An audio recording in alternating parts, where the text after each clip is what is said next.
নিজের চায় চুমুক দাও। ট্রাকের হুইল ঘোরে আর জীবনের গল্প শুরু হয়।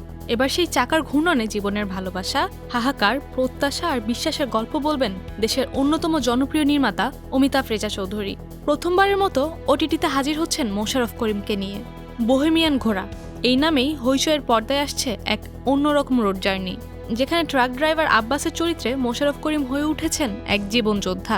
ভালোবাসা, প্রত্যাশা আর সন্দেহের রোলার কোস্টারে যিনি ছুটছেন ট্রাকের স্টিয়ারিং হাতে। সম্প্রতি প্রকাশিত হয়েছে সিরিজটির অফিসিয়াল পোস্টার, যেখানে রহস্য, রোমাঞ্চ ও সম্পর্কের ইঙ্গিত মিশে আছে এক চমৎকার ভিজুয়াল আঙ্গিকে। তারকাবহুল এই সিরিজে মোশাররফ করিমের সঙ্গী হয়েছেন এক ঝাঁক অভিনেত্রী।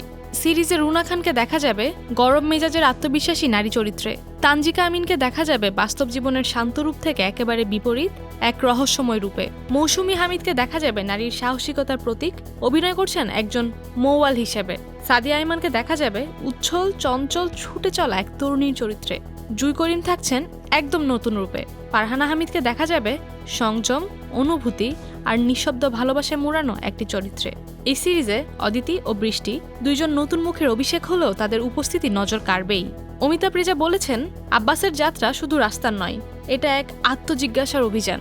ভালোবাসা, প্রত্যাশা আর সন্দেহ, এই তিন অনুভব একসাথে কিভাবে মানুষকে বদলে দেয় সেটাই বলার চেষ্টা করেছি। এটা এক রোড ট্রিপ, কিন্তু গন্তব্য হৃদয়ের গভীরে। এটি সেই সিরিজ যেখানে আপনি পাবেন সম্পর্কের অনির্দেশ মোড়, গল্পের মধ্যে টুইস্ট, নারী চরিত্রের শক্তিশালী উপস্থিতি, হাসির আড়ালে লুকোনো কষ্ট আর মোশাররফ করিমের ক্যারিয়ারের অন্যতম সেরা অভিনয়।